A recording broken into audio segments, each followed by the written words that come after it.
Who's the best, Pernell or Floyd? Be honest in your heart. If Pernell Whitaker was a heavyweight at this point here, they would be comparing him with a Muhammad Ali. Pernell, at one point I was like, and he was looking at me like, fuck you. And I missed every punch. Almost every one of those missed except the first one. I think he's gonna play with me, but he's wrong, because I'm gonna hurt him.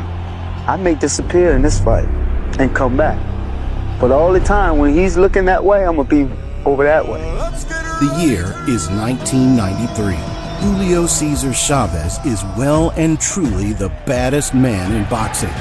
Badder than the reigning heavyweight champ Riddick Bowe, or even the young, fierce future superstar Roy Jones Jr. Chavez knocks him down. Yes, this pound-for-pound #1 monster was 87-0 with 72 victories by way of knockout.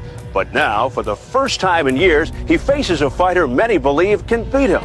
We're talking, of course, about Pernell Sweet Pea Whitaker. A southpaw slickster with skills good enough to not only pay his bills, but also the electric bill of every stadium he ever fought in. Look at the movement. Until this point, both fighters seemed untouchable, with only one loss in their 120 fights combined, and that one loss being incredibly controversial for Mr. Whitaker. That is why this sport continues to hurt itself.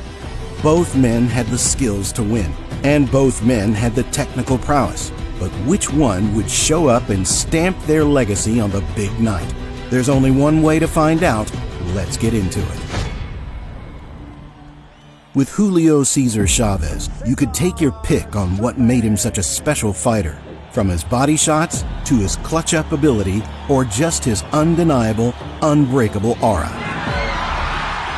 Chavez was one of those kind of fighters like the last great Mexican fighter, Salvador Sanchez, who fights to the level of his opposition. Always gonna. Chavez is something different, something extra natural. But what many loved most about Chavez was that he could make his magic work against any style of fighter. The power punchers like Rocky Lockridge and Jose Luis Ramirez got outslugged.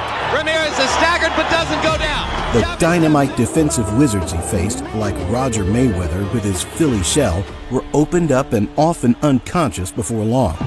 And the speedsters usually got the worst deal of all, with Hall of Famers like Hector Camacho and Edwin Rosario frequently forced to use their quickness not to do damage, but to run away from Chavez's unrelenting pressure and power in hopes of going the distance. This lopsided affair continues.